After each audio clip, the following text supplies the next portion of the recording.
welcome to life of Bianca. කොහොමද ඔයාලට මම හිතනවා ඔයගොල්ලෝ හොඳින් ඉන්නවා ඇති කියලා. අද මේ 6 වෙනිදා අද ඡන්දේ දවස. මම අතරම දැන් නැගිට්ටේ.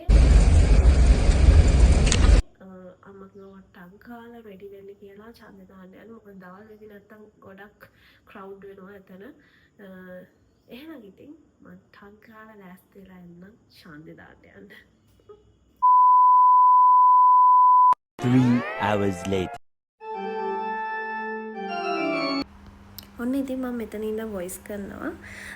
මම ඔන්න ඉතින් පෑන්ට් එකකුයි ෂර්ට් එකකුයි මේ ඇඳගත්තා ඡන්දේ දාන්න යන්න. ඊට පස්සේ මම සුපුරුදු පරිදි මම යූස් කරන ඩේලි යූස් කරන ප්‍රොඩක්ට්ස් ටික යූස් කරලා සිම්පල් මේකප් එකක් දා ගන්නවා. ඊට පස්සේ ඉතින් මගේ සුපුරුදු විදිහට මම බන් එකක් විදිහට කොණ්ඩේ ඇත්තටම මේ දාන්න. මොකද මගේ කොණ්ඩේ ඇත්තටම ගොඩක් හොටයි. මේ අනිත් එක මගේ වේවි එකක් තියෙනවා. එතකොට නිකන් අර කොණ්ඩේ නිකන් ඇවිසිලා වගේ තියෙන කඩන් යන්න බෑ. ඒක නිසා මම ඉතින් බන් එකක් විදිහට පොඩ්ඩක් ඒ විදිහට තමයි මේ දවස්වල දාන්නේ. ඔන්න ඉතින් මම රෙඩි වෙලා ඉවරයි. ඔන්න ඉතින් මම සන්ග්ලාස් දෙකක් දාගෙන යන්නේ. මොකද මාරම අවුවක් තියෙන්නේ දවල් වෙද්දි. මොකද මේ දැන් වෙලාව 11:00ට කිට්ටුයි 12ට කිට්ටුයි. එතකොට මාරම අවුවක් තියෙන්නේ. ඊට පස්සේ දෙක විතර වෙද්දි වහිනවා හොඳටම මෙහෙට. මම දැන් මේ හොයන්නේ මගේ ඩෙන්ටි කාඩ් එක. අනිවාර්යෙන් ඩෙන්ටි කාඩ් එක අවශ්‍යයිනේ යන්න. ඉතින් මම ඒක හොයලා කොහොම හරි හොයාගත්තා. ඊට පස්සේ මට එදා මාර විදියට හෙම්බිරිස්සාව තිබ්බා. ඊට පස්සේ මම ටිෂුස් දෙකකුත් ගත්තා. මොකද මට හැචින් යනවා මාර විදියට. ඒක නිසා ඔන්න ඉතින් මම දැන් පල්ලෙහාට යනවා. මම යද්දි අම්මා රෙඩි වෙලා ඔක්කොම කරගෙන හිටියේ. ඡන්ද කොලේ විතරයි ගන්න තිබ්බේ. ඔන්න ඉතින් ඡන්ද කොලෙත් අරගෙන අපි දෙන්නම එළියට ඇවිල්ලා කල්පනා කරා මාරම අවුවක්. ඒ හින්දා ඉතින් අපි දෙන්න අන්තිමට තීරණය කරා වීල් එකේ යමු කියලා. මොකද ගොඩක් දුර යන්න තිබ්බ ඡන්දේ දාන්න ඡන්ද මධ්‍යස්ථානෙට. ඒ හින්දා ඉතින් අපි දෙන්න අන්තිමට වීල් එකේ යන්න තීරණය කරා.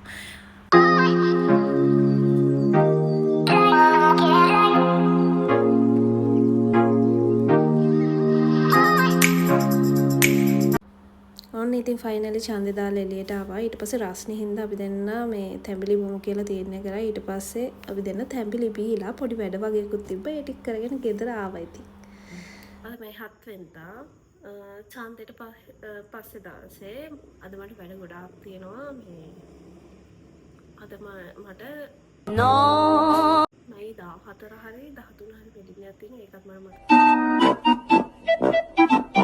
හරියටම ඒකට මම මොකක් හරි ඩ්‍රෙස් එකක් ගන්න ඕන.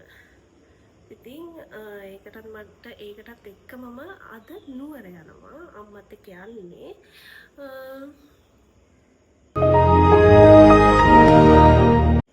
ඊට පස්සේ මම තව වැඩ ටිකකුත් තියෙනවා අම්මත් එක්ක කරගන්න.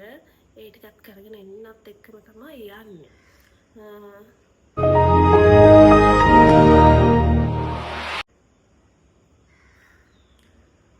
මන්ද ටක්කා ලෑස්ති වෙන නැත්නම් අම්මගෙන් මට හොඳට බැනුම් අහන්න වෙනවා. ඒ මොකද අපිට හවස් වෙද්දි පොඩක් වහිනවා මේ දවස්වල. මේ එතකොට මේ පොඩ අමාරු එළිය මේ වැඩක් කරගන්න යන්නවත් බෑ. ඇත්තටම අමාරුයි. මේ ඒ හින්දා අම්මා මට පල්ලෙන් ඉඳන් බහිනවා.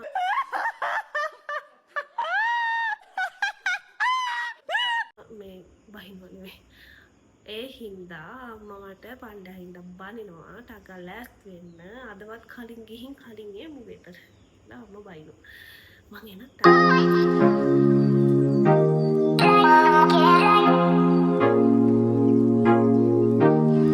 ඔන්න ඉතින් මම රෙඩි වෙලා ඉවරයි. ඊට පස්සේ ඇත්තටම ට්‍රේන් එකේ යන්න හිටියේ. අන්තිමට බස් එකේ යන්න උනේ. ට්‍රේන් එක ගියා.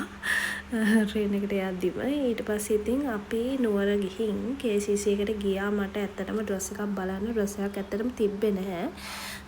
අන්තිමට ඉතින් අපි දෙන්න කාලේ ඉවර වෙලා ශ්‍රියානියකට ගියා. අන්තිමට සාරි එකක්වත් බලන්න කියලා ගියා. ඊට පස්සේ සාරි එකක් තිබ්බා. ඊට පස්සේ සාරි එකක් ගත්තා ගයිස්. ඊට පස්සේ ගෙදර ඇවිල්ලා හවස ඉතින් වෙසක් කෝඩු අලවන්න පටන් ගත්තා අම්මයි මායි. ඇත්තටම අම්මා තමයි අලවන්න පටන් ගත්තේ. මමත් ඊට පස්සේ ගිහින් හෙල්ප් කරා. මොකද මේ දැන් ඇත්තටම දවස් නෑනේ. ඒ හින්දා මේ ළඟයින වෙසක්. එතකොට අපේ අම්මා සිල් ගන්නත් යනවා. ඒ වැඩක් තියෙනවා. එතකොට මේවා කලින් හදලා තියාගත්තාම ලේසියි. ඉතින් අපි දෙන්න මෙන්න මේ විදිහට ඉතින් වෙසක් කූරු ටිකත් අපි අතරම 2යි හැදුවේ මේ පාරේ. ඒ දෙකත් ඉතින් හදලා ඉවර කරා.